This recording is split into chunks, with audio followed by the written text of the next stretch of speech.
Hello, everyone, and welcome to another episode of Justin the Food Entrepreneur Show. I'm Justin Bizzarro. I'm your host. That's Bizzarro for anyone who's out there. You can also find us on Spotify or wherever else you grow yourself through podcasts, and we are on Instagram at Justin the Food Entrepreneurs. We have also launched Gorilla Brave. That's at Gorilla Brave, all one word. That is for the elite food entrepreneurs out there. That means anyone who's willing to live by core values and spread good in the world, good through food, and have purpose. That's the right place for you guys. We launched that in May, but officially June 1st. So if you're listening into this podcast, it's already been launched. You can look us up on Instagram again at Gorilla Brave. So we are trying to do good in the world. We're trying to gain numbers, and we're trying to make a difference. So with that being said, I have truly a very special person, quite the unique person, and on a very cool mission in life, back with us. Mabel of Fruhling, how are you doing today? Hi, Justin. I'm doing great. Thank you so much for that generous intro. I'm so happy to be here. Yeah, you're a pretty incredible human. Like, if anyone knows, we ended up talking for like way too long at the beginning, just getting in all the details, doing the pre-work, I guess. But I have a lot of content, so I'm going to jump right in. Maybe will you just tell everyone about your product first, what kind of products you have? Let's talk about those, and I'll touch on your history a little bit just to remind everyone. But let's go into your products first and where they can find you online. Let's get front and center right away. I'm tongue twisted. Okay. So Fruhling is a superfood snack company. We make two products right now. We have our original superfood snack, and then also Nocciola, which we launched this year. And both are essentially like elevated trail mixes made from the highest quality ingredients. So we are sourcing the highest quality nuts. Most of them are raw and organic. Well, they're all organic, but the original product is designed as a whole food supplement. So we use the highest quality raw organic nuts, dried berries, and whole roasted cacao beans. And then the new product has a little bit of added sugar in the form of coconut sugar. But that one is more like dessert inspired, and it has these toasted Piedmonte hazelnuts that we source from Italy, whole roasted cacao beans that we lightly caramelize in coconut sugar, dried strawberries, and Persian figs. So that one's kind of inspired by like chocolate covered strawberries, or like not like a Nutella type spread, but interpreted as an elevated trail mix. So. And you can find us on our website. It's www.fruhling.co. That's FRUHLING.co. I love this. So let's, your history a little bit. Like, I'll just help the audience. We'll start to attach pieces. You guys should go listen to part 1, by the way. You'll get the full story there. But you basically ended up in Europe. You found your way into the market. You're obviously a very studious person. You chase a lot of rabbits down rabbit holes, for lack of a better term. And you came back with this idea and becoming a food entrepreneur and getting this product out there. We met at, I think it's called the Mindful Matters Market or something like that. Exactly. And I was there with New York State of Mind visiting Brett. And I came across their product. I ate the whole bag, before I even owned it for a minute. I think I ate it. The dried strawberries and the figs are that's like out of this world. I know that Sam Fonseca, who's been on this podcast as well, 5 times, he's done 5 episodes for Roll 'em Up Taquitos. He still talks about the samples you brought to the networking event we did in New York. Really? Yes. He talks about it all the time. Yep. That's so cool. He's awesome. I love that guy. Yeah, he is pretty awesome. And so I love this. because sometimes I'm the only one who likes something, but because I see the person, but this is not the case. I didn't think that when I had your product. I knew that it wasn't one of those ones where I'm the only one who's going to like it. And lots of people liked it. I even shared it with the group I was with that day when I first tried it, and they liked it. And then there's a lot of people that in New York City that have gone vegan, and this fits into their diet. So we're all about it, especially as a superfood. And because sometimes when you eat vegetarian or vegan, you don't get the same nutrients, minerals, and vitamins as you do from eating meat. So you need superfoods to make it up. So that's pretty cool. Thanks, Justin. I'm going to speak for you. Okay, let me ask a question. Okay. We talked beforehand. You are planning a trip to Turkey. Will you tell us about that? Like, how did Turkey come up? Why Turkey? And what are you going there for? And what are you creating with what you're going there for? So lots of questions there. I'll ask bits and pieces again, but let's talk about Turkey. Okay. So I'm planning a trip to Turkey in early June. And the main goal is to connect directly with organic mulberry farmers there, because really my favorite part of what I'm doing with Fruhling is the connecting with farmers and really learning about what they're doing, the great efforts that they're taking to grow these crops organically. And right now I've been buying through a distributor mulberries, so we are sourcing them from Turkey, but I really want to connect directly with a farmer. So that's the main goal, but also I'm very excited to hopefully discover some new ingredients, because I know that, Turkey is really important historically with the trade routes going through there. There's just so much interplay of different cultural food cultures that happens there. And I also know they have a ton of really great like nuts and dried fruits in their diet. So I'm really eager and excited to learn more about the ingredients that are grown in Turkey. And you told me before this call that they do a lot of organic production, which I didn't realize that there was quite so much, but that's really exciting and inspiring to me. Well, I mean, and if we think about it, and we talk about organic, like the whole world was organic before the Industrial Revolution. We created pesticides and all that stuff. So any old world that still operates that way, or old farms that still operate that way, they who didn't take the shortcuts or try to take shortcuts, which are really not shortcuts. There is no hacks in life, guys. But but they still have them everywhere. And so I'm interested, like, number one, mulberries are such a cool fruit. And why, will you tell us why mulberries? What is the interest there? You don't currently put them in your product, so why mulberries? Where did the interest come from? What kind of product are you hoping to create with them? Well, actually, mulberries are in our original superfood snack. There you go. So one of the reasons I initially chose them was because, and I did mention this in the first episode we did, but the whole idea behind our first product was to create a snack that was luxurious tasting, but also extremely healthy, where every single ingredient has potent health benefits. So I really was trying to adhere to an anti-inflammatory diet and not have added sugars, but I wanted something that was kind of like comparable to a pastry. And so I kind of went down this rabbit hole of trying to find the most nutrient dense berries that were naturally low in sugar.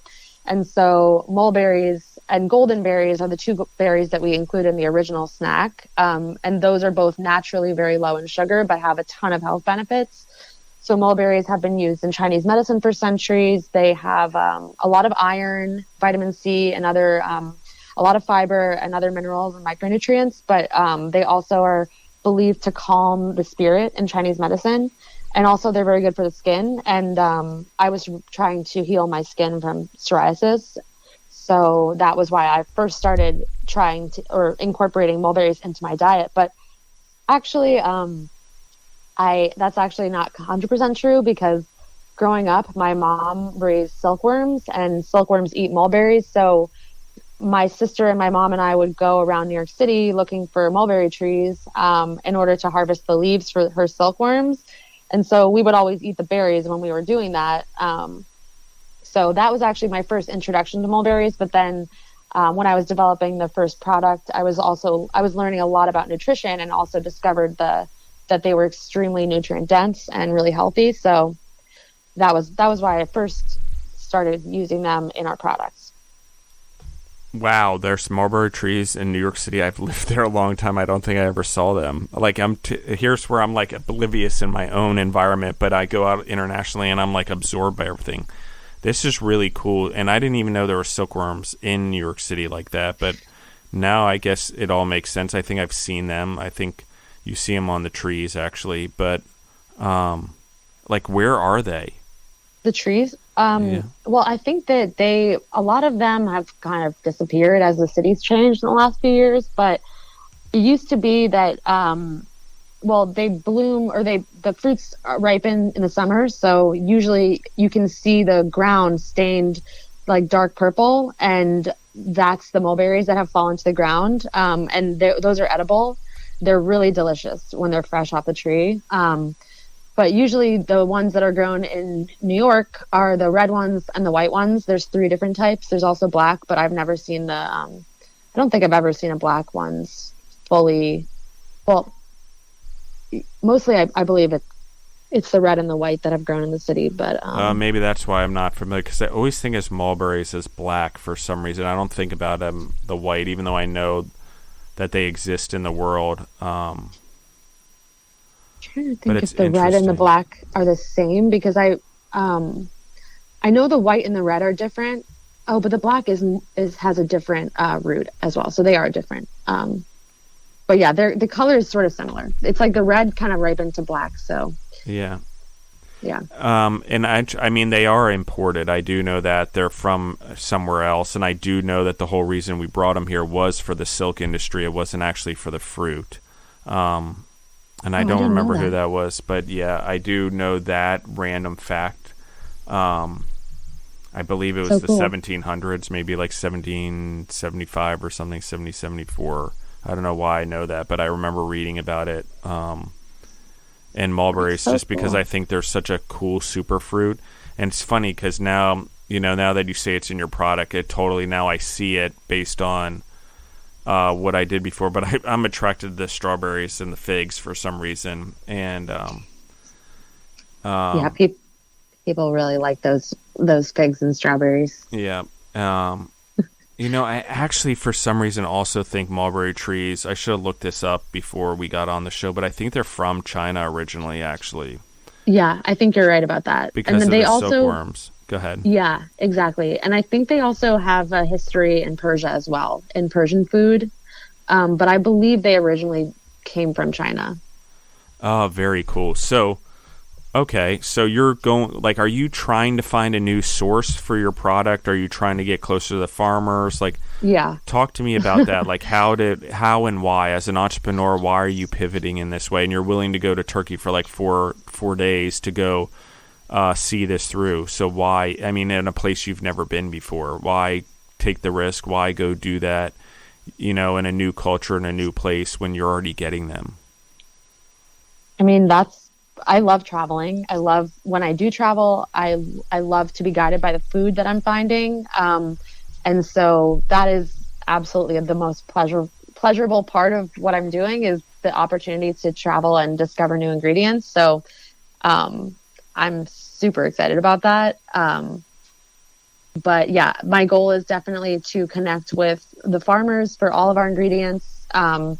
We have done that for a large majority of the ingredients, but still, there's a few that I'm still buying through distributors. So the goal is definitely to connect with farmers, to really be able to showcase the work of these organic farmers who are putting their blood, sweat, and tears into making these beautiful crops come to fruition. And I really want to make these high quality ingredients available to wider audience, and also support the economy that that drives the organic market, I suppose. Yeah. So talk to me about, like, you mentioned psoriasis and getting on a new diet. Like, do you eat these mixes as one of the ways to prevent stuff like that, get the nutrients you need to balance out your body? Yeah. So I created the first product as a way to, as something I could eat every day, where it would give me the maximal amount of nutrients and minerals and micronutrients in order to heal my body from a couple different symptoms I was having at the time. One of them was psoriasis. I think a lot of it was rooted in stress and not really knowing how to manage stress. But also, I needed to clean up my diet and eliminate the inflammatory foods. So yeah, that's why I created the original product, so that I could have something that felt like this decadent, delicious treat that if I eat it every day, it would support my health in the long term. And I do pretty much eat a bag of Fruhling every day, the original one. And mostly I've healed myself from psoriasis. Like I really haven't had any kind of breakouts in a long time. And I do credit that to eating these really high mineral foods, and also eliminating gluten, and also developing better practices of stress management. Yeah, I think like we go through hardship as humans to become well-rounded. I think you're very well-rounded. You've got a lot of things going on. We talked about yoga. We've talked about, what you're doing with food in particular, and you have other things you're doing. I think you're involved in film as well, and we've talked about that. So you've got a lot of skills. So let's talk about how do you find time to handle all this? How do you find time to be a food entrepreneur amongst the other things that you do? Because you do documentaries and stuff like that as well. That's true. Although I have kind of let that's sort of taken a backseat to Fruhling in the last year or so. Cool. But I'm still doing film, but mostly now it's films about the ingredients. So that's another reason for going to Turkey, to be honest, is that I really want to find a farmer that I can source from, regularly, who's in Turkey. And then also I would love to be able to tell that story through film. So kind of that's part of the mission, is to go find just really build the relationships there, but would love to eventually make a little documentary about the mulberry harvesting in Turkey. But yeah, I think I'm somebody who thrives when I have a lot of stuff going on, and I kind of like need a lot of stimulation, I think. So I do well when I have a lot happening, and so I'm not always succeeding at it, to be honest. Like balancing, I have had to become really good at time management, and I'm still working on it, to be honest. But I do have a lot of stuff going on, and Fruhling is my pride and joy. So it's a pleasure to work on that. It doesn't feel like work most of the time. But yeah, I've also been studying yoga and Chinese medicine through this really amazing yoga school called Science of Self, which is mostly based in New York City, but it's a Chinese medicine informed yoga philosophy, and they teach you all about the meridians and the different acupressure points along the meridians, and they kind of incorporate that information into their yoga practice. So they will teach you different points you can press on your body and when you're in different poses. And this yoga practice really did change my life in a difficult period of time. When I was struggling to really get in touch with my emotions, I took this one class called Extreme Yin Heart Yoga, or Extreme Yin Heart. And basically they teach you about the heart meridian in that class, and they teach you different points you can press on your own body in order to like help different mental health symptoms or help release or get closer to your emotions. And so the last few years, that's really been a big part of my life. And I did take a class with them as well about Chinese medicine foods. And that was super inspiring. And I learned about all the different forms of mulberries in that class, and the different medicinal qualities of each mulberry, and along with other fruits in Chinese medicine. But yeah, that's been like a huge source of inspiration for me in the last couple of years, is just learning about Chinese medicine, the different acupressure points, and studying yoga under these amazing teachers. So if anyone's interested, I would highly recommend checking out Science of Self. They offer almost daily classes for free online. They also have free classes on their YouTube channel, and they do these amazing retreats in Woodstock, New York, and also around the world too. Rose Erin Vaughn is the main teacher, and she does like retreats sometimes in like Portugal too. So If you're looking for a trip, you could do one of those with her, but she is an amazing master of yoga, and I'm so inspired by her. And Melissa as well. She's an amazing teacher.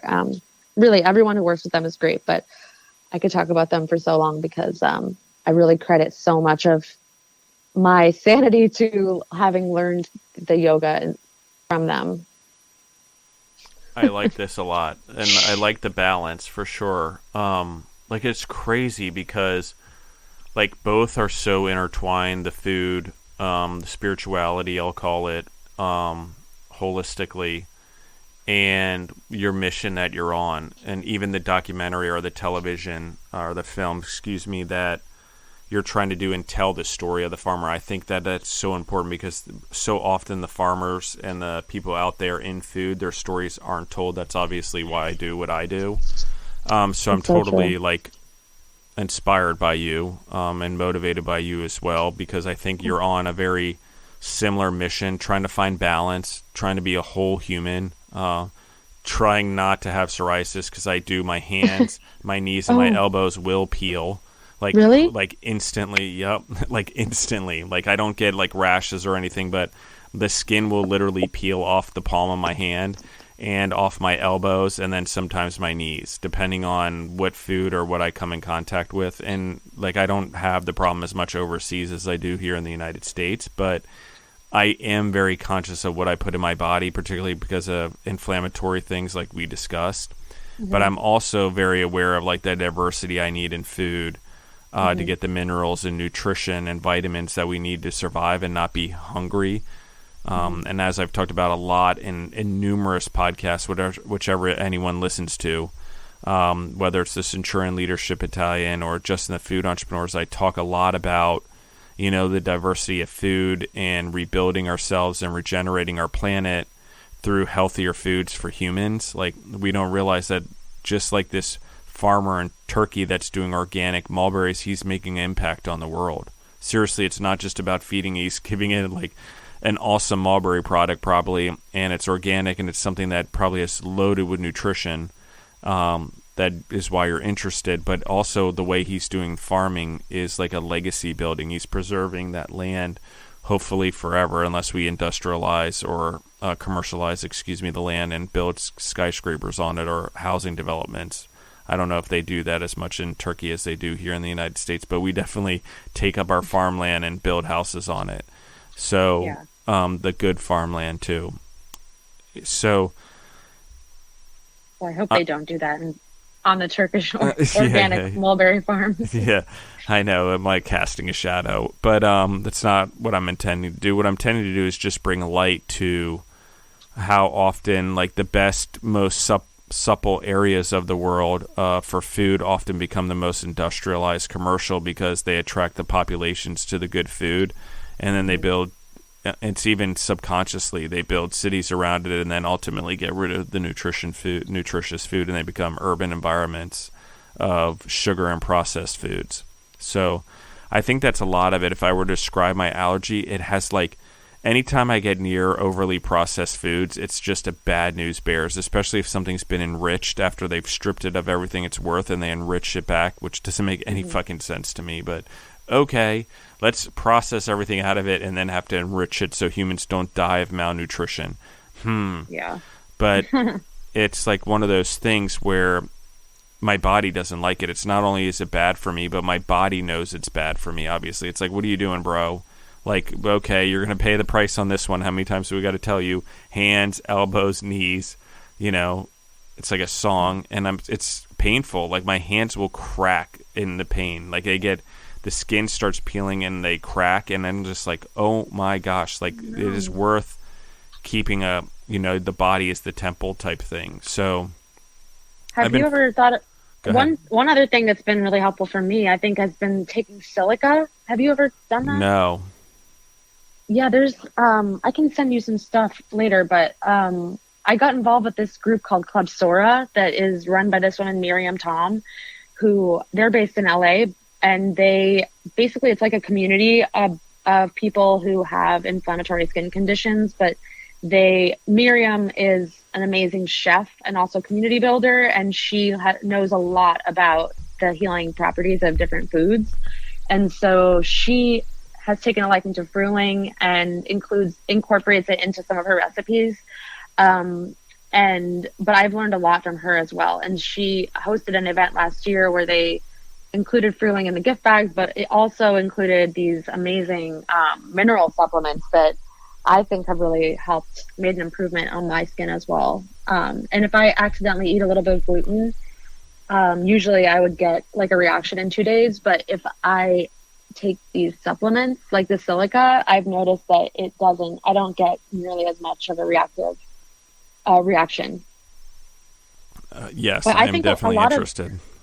A lot of what you described, it has to do with the quality of the soil in the U.S. and the fact that we're stripping so many of the minerals and the minerals from the soil, so that, eventually that affects the ingredients that we're growing in the soil and affects us because our bodies need those minerals to function optimally. But I think a lot of other parts of the world hasn't been hit quite so heavily with these like toxic pesticides and fertilizers that we use so commonly in the U.S. So. Yeah, and I believe Italy just passed like a purity law on their food. Well, Mount Vesuvius blew up there back in the day. Everyone knows the story. And like literally froze people in their tracks because it happened so quickly. But what it did is it made there's so much organic soil because of it. That's why the best milk comes from Italy, in my opinion, the best cheese. And a lot of the best agricultural and most nutrition products, if you test them, they come out of that area of the world because of that volcano. But Italians are very close to their land for the most part. They don't. This is a general statement. I'm being emphatic, but most of the time they really value their food sources and their food. I would say how French feel about their cooking and their sauces, or how Italians feel about their farms. Totally. And I'm not sure if I mentioned this in the last episode, but we do source a bunch of our nuts from small farms in Italy, organic farms, and our pistachios are Bronte pistachios. They come from the base of the Mount Etna volcano in Sicily. And I went there a couple years ago to shoot a film about our pistachio farmers, and it was such an amazing experience, just learning about the practices that they use to make these ingredients so beautiful and what they are. But basically, like, one of our pistachio farmers is this woman, Samantha Piracini, who is a fourth generation pistachio farmer in Bronte at the base of this volcano. And her family is such a unique story because they've passed down this farm operation along the female side of their lineage for 4 generations. And that's pretty rare anywhere, but especially in a place like Sicily where agriculture is pretty like historically male dominated.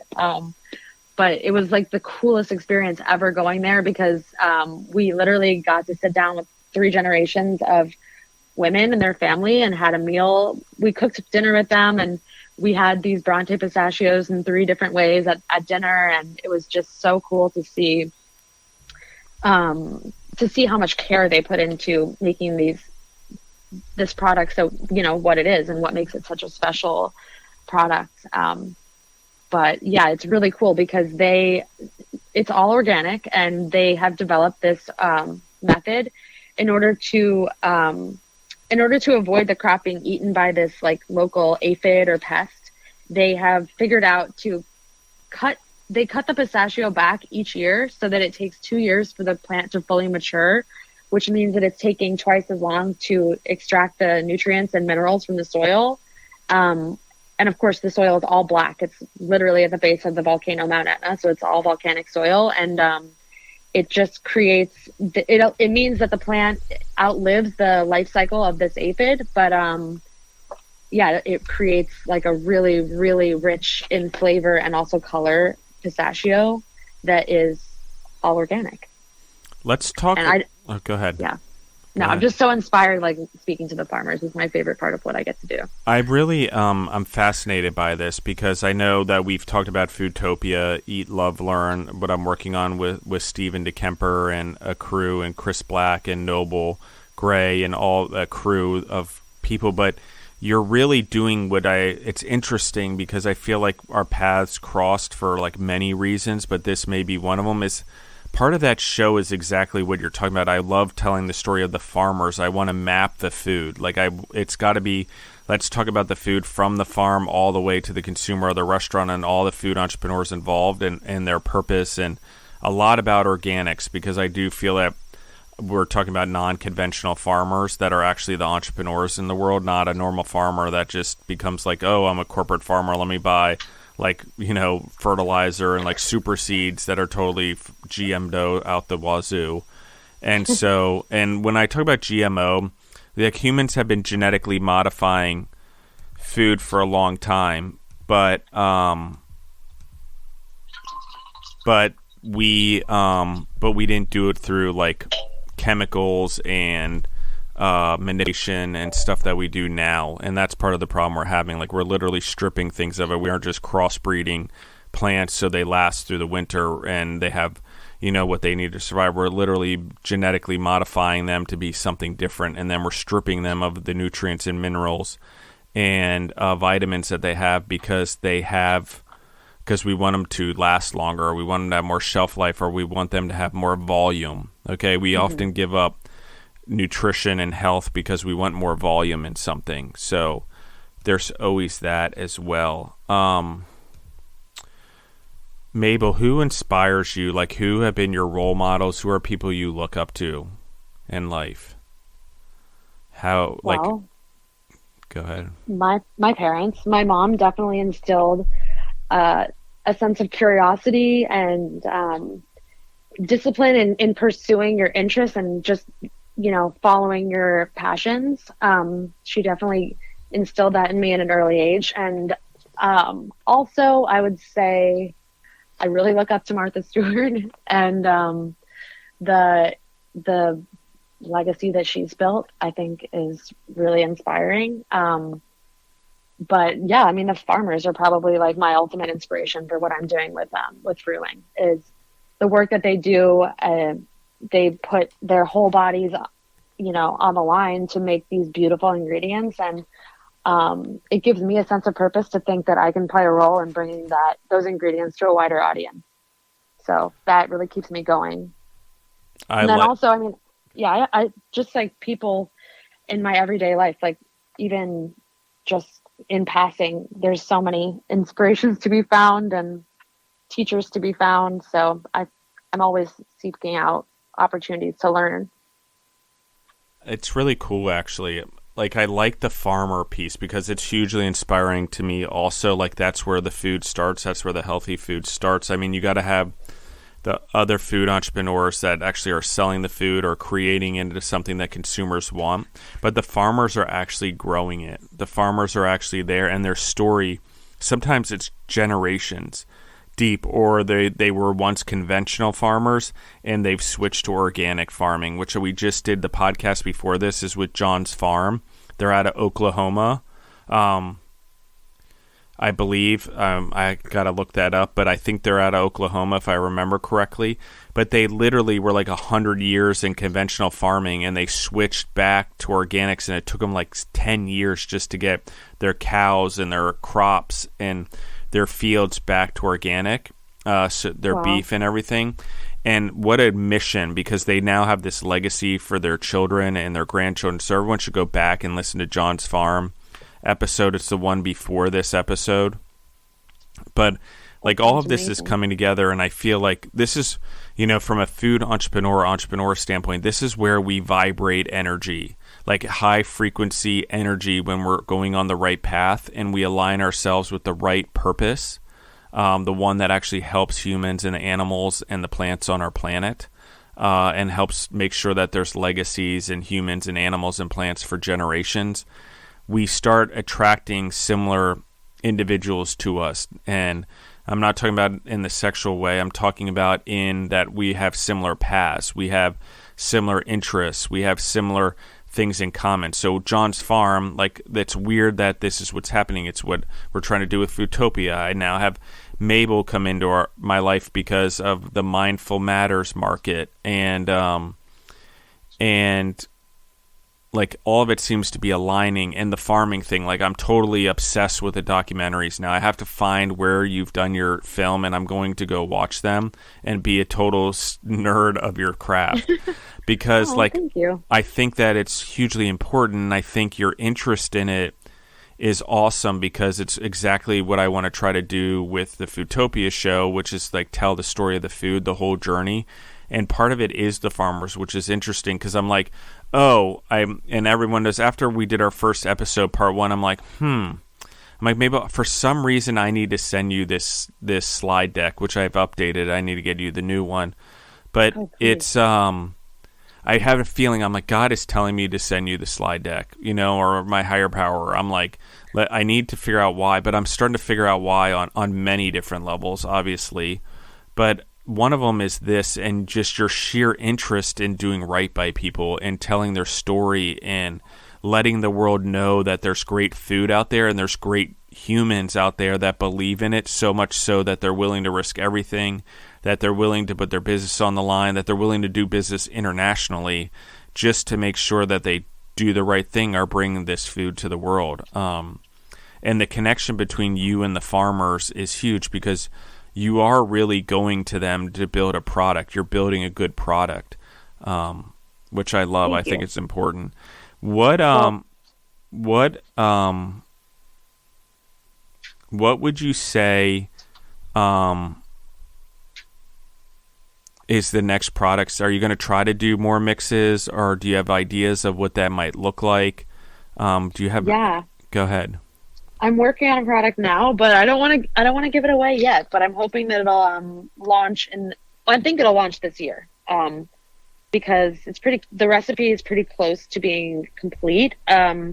So now it's just more about developing the packaging and the name and all the other details. But I have a recipe that's pretty close to being dialed in. I'm pretty excited about. And it's inspired by these cookies that my grandma used to make for my dad and for our family, that have a lot of like emotional significance for me. But I just wanted to make a healthier version and using only the most nutrient-dense ingredients. So yes, I'm really excited about releasing that into the world. But yeah, it's like another trail mix in a similar vein as the ones that we have launched. It's really cool, and you live such a balanced life. You have such curiosity. Where did that curiosity come from? Because you're just so curious all the time, and you're always expanding your mind and your intellect. Thank you. So, how did that come about? Where did it start from? I have to say, it came from my mom. She is a fiercely independently minded woman, and she's always been really good at research and really passionate about different things throughout my whole childhood. So she definitely led by example and has, had these so many different interests down throughout my life, but she's always, she definitely instilled the idea that curiosity is extremely important, and her motto is stay curious. So that's kind of been, that's been deeply embedded into my psyche. But also she taught me to ask questions. She always taught me to ask, that it's really important to ask good questions. And so I think that I've carried that with me throughout my life. And I think it's really important, because if you don't ask, you're not going to discover more beneath the surface. So I think it's been a blessing, and at times a curse too, because sometimes people don't really want you asking questions, and I think it's gotten me in a little bit of trouble sometimes, but mostly it's really gotten me to where I am today, which is, pursuing my dreams, and extremely grateful to be where I am today. Yeah, I'm the same way. I think that's probably why I have a podcast, because I grew up learning and being encouraged to ask questions, particularly by coaches and mentors. And I mentioned this to Mabel before we got on the show, but I went to a private school called the Heights School for middle school and high school, and there was very like philosophy and spirituality and being a whole man, because it was all boys school, and being a man in the world and what that really means, not in the traditional sense. I don't think that people think of it, and I don't think of the chivalry that we think of today is actually the chivalry that we're talking about. But there's a lot of things like championing the world, championing love, championing the right thing to do, those type of things, living in the light, servant leadership, lots of that stuff. So I can totally relate to what you're saying. I also think that, some humans, for some reason, we are just born with wanting to make the world around us better and the humans around us better. And if we don't pursue it always, God enters our lives and gives us some like setback that we have to go through to deal with it in order to discover what we're actually supposed to do. It's always like amongst darkness comes light for those who that actually have the light inside of them, and that, have these seeds planted. You're obviously one of them. And thank you. I really appreciate that. What you're spreading and what you're doing is so amazing, and you're very welcome. I will receive that, and I don't, because I always blow by compliments. I'm like, no, don't let it go to my head, and humility always. I try to remain humble again from my upbringing and right coaches and teachers. But I think one of the things that I really enjoy about talking to you, doing the podcast with you, is your just overall sense of balance related to food and health, and the way you explore it. It's not like you just talk about it or you just live it. You really live a whole lifestyle around it. Will you tell me a little bit about like how you manage all this? You talk about how busy you are. How do you find time to eat properly? Do you schedule it? Like, how do you talked about eating a bag of Fruhling every day. So, like, how do you find time to balance out your diet? Because I think a lot of people that are entrepreneurs that are hustling like you do have trouble maintaining their diet, or, their lifestyle in the way that you do. Well, thank you for those kind words. And to be perfectly honest, like, I'm still figuring it out, but it was that desire to figure that out, that was the challenge to begin with when I was having all those health problems back in the day, that led me to create Fruhling, because I was having trouble finding something that I could have on the go or in a pinch when that was actually healthy, because all the grab and go options that I was finding were filled with like weird filler ingredients or like sugars, and they just didn't fit the lens that I was looking for food that was, anti-inflammatory. So that was the problem that I was really trying to solve from the beginning. And so the original superfood snack was my answer to that, trying to solve that. So, I mean, yeah, I can't say that I've completely figured it out, because every now and then I'm still like a little, I don't think I like have a perfect diet or anything. And I don't even know that I would want to strive for that, because I don't know that perfection is something good to strive for, but agreed. But I definitely do my best to prioritize eating healthy, because I really recognize that, at least for me, like, the food that I put in my body has an enormous impact on not only my physical health and my skin, but also on my like moods and emotional health. And so that was like a big piece of what I've been trying to optimize, I guess, for lack of a better word, or just find a balance with, because I think that I feel a lot, and that's kind of one of my strengths, but it's also something that I think I've had to like learn to work with. And so, yeah, food has the connection between food and like emotional health has been like an ongoing theme in my life that I've been trying to figure out. But I do think, like, by trying to keep my blood sugar relatively normalized, that plays a big role in keeping kind of an even keel or stable moods or just feeling like my best. So I try to avoid like foods that spike my blood sugar, and so I agree with you 100% on the blood sugar thing. And I actually maintain it so much that I will actually feel it drop. And it used to happen to me a lot. And then I would say, like, we are the environment we're in. It's like they say, like, you don't blame the flower for not growing, you blame the environment. And so if we are in an environment where we're around bad food all the time, and I agree with what you said, by the way, I believe in progress over perfection because it's constantly adjusting, and our bodies will never be perfect. We'll always deal with new ailments. We'll end up, our bodies change as we get older. The chemistry changes in our bodies. We all know that. Seeking like equilibrium too. Like we're always in that process of changing. Exactly. And shifting. Yeah, exactly. I love it. And like, so you got to be a really open-minded human and willing to take risks a little bit in your lifestyle or the way that we eat, because you need to find that balance in yourself. I think, in anyone in the audience who's listening in. The other part, I think, is that we do have a lot of emotional and mental health issues based on processed foods and the amount of sugar that we consume.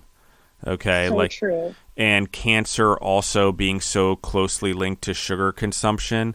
Like, there's a healthy amount of sugar that we can have in our bodies to keep our blood sugar, but we go to such extremes now. Like, our breakfast has sugar, our coffee has sugar, our lunch has sugar, and we don't realize how many things have sugar added to it, like tomato sauce in today's world and the processed world. And like, I will say that, in our relationships and in my experience, those who don't regulate their blood sugar levels or aren't aware of how they're spiking them, there is extreme emotional distress and elevation, and I would say the emotions starting to drive the bus in those individuals. And we seek mental health specialists, we seek all these things, and sometimes it is just balancing out the diet. They find that a lot.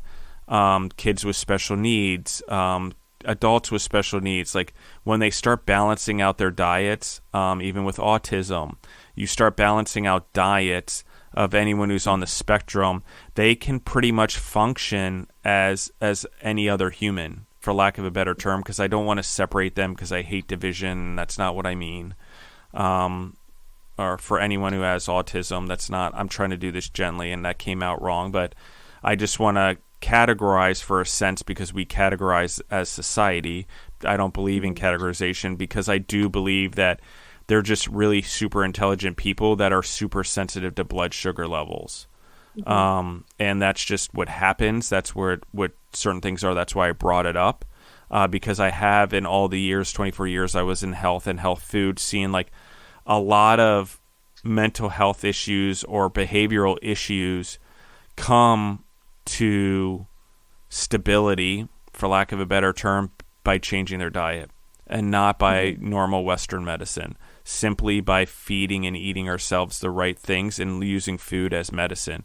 And that does mean cutting out sugar. Like, it's a big deal. Like, and energy drinks. Like, I used to be huge into energy drinks because I'm like a super busy person, but like, they have a lot of chemicals in them. They have a lot of like false sugars in them. They have a lot of bad things in them. So I agree with what you're saying, holistically and wholly, actually, and especially about the progress over perfection.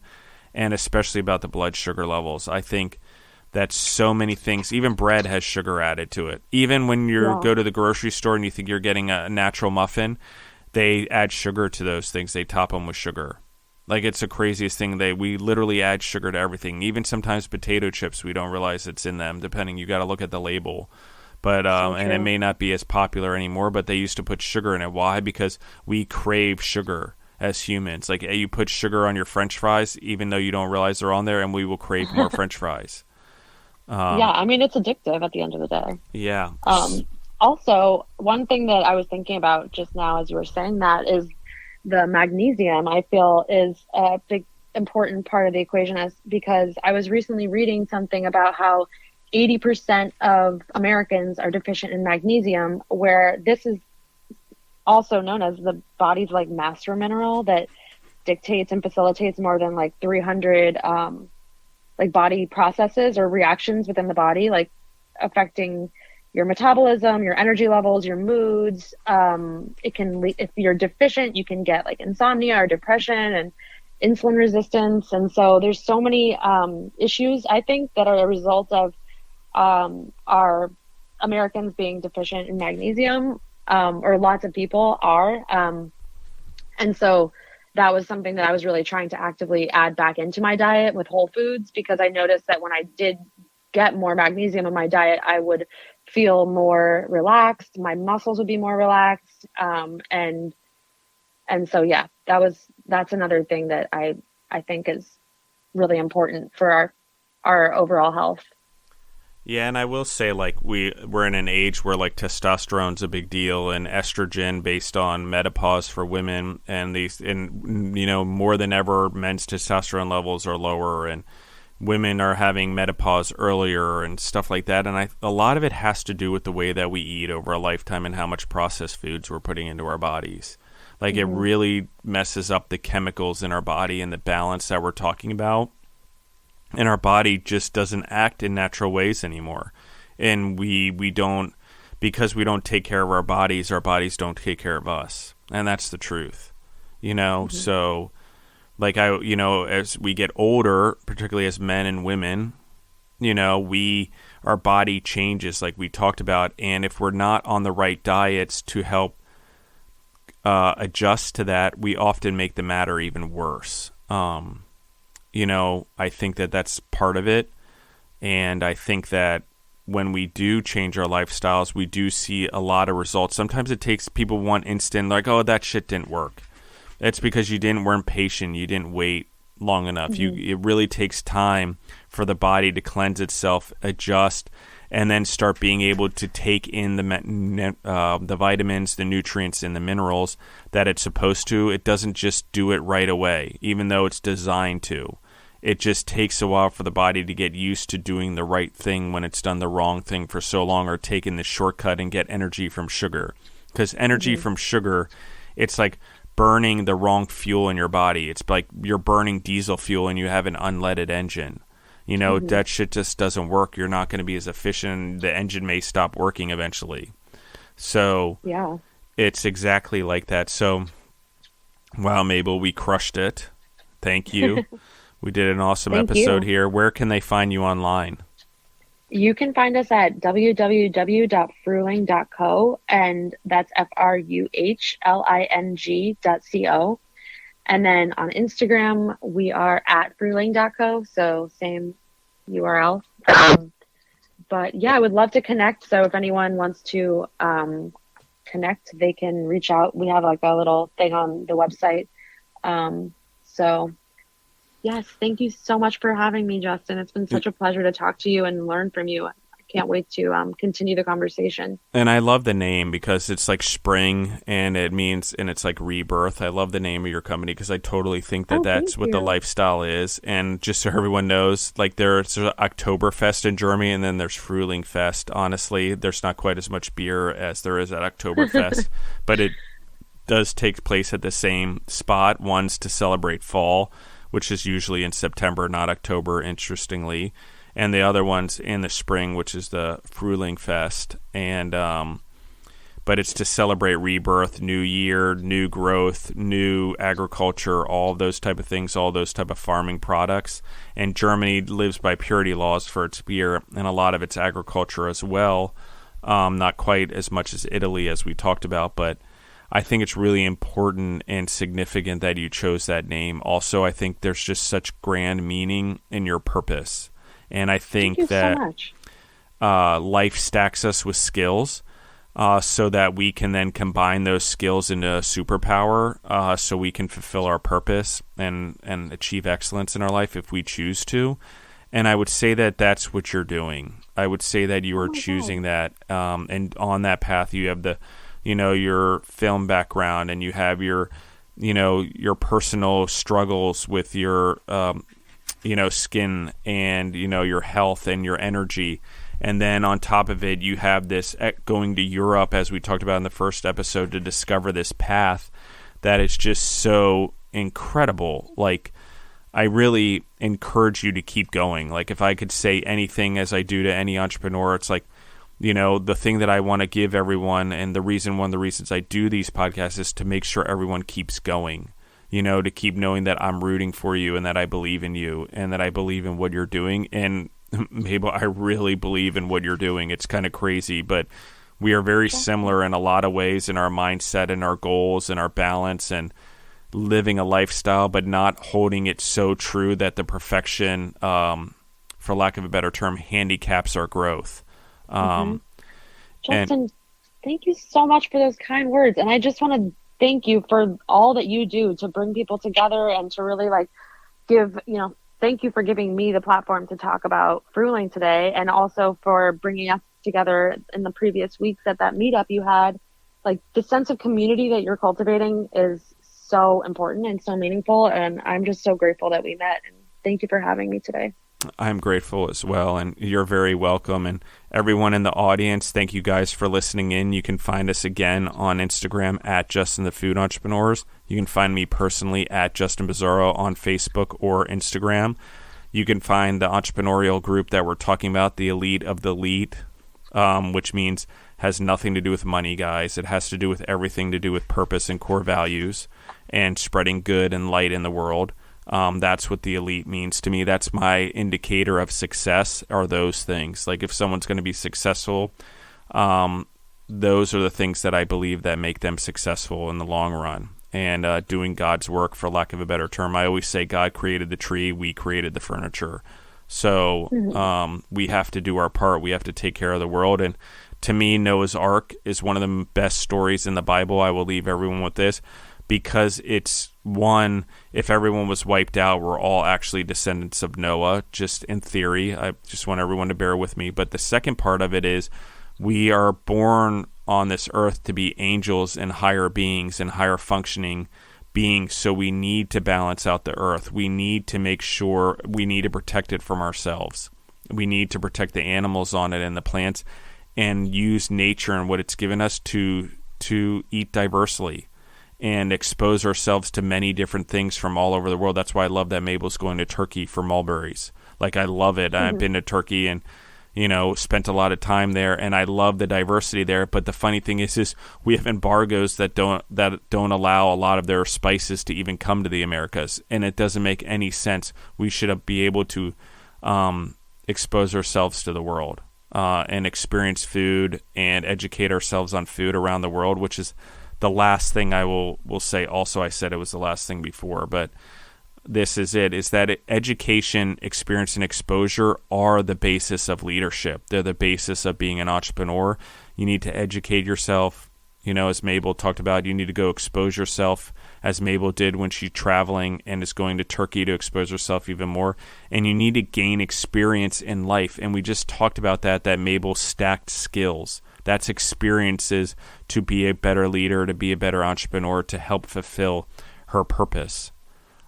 So thank you, Justin. You're very welcome. And everyone in the audience, I hope this helped. This episode is huge. It's huge. And the episode before this, huge again, as we're starting to talk about the individuals who are taking risks, doing the right thing, and standing up and living the lifestyle. They're not only preaching it. They're not only telling others to do it and teaching it, preaching and teaching. They're actually living it by example and through action, which is hugely important. So thank you guys for listening in. I love you guys, and we're out.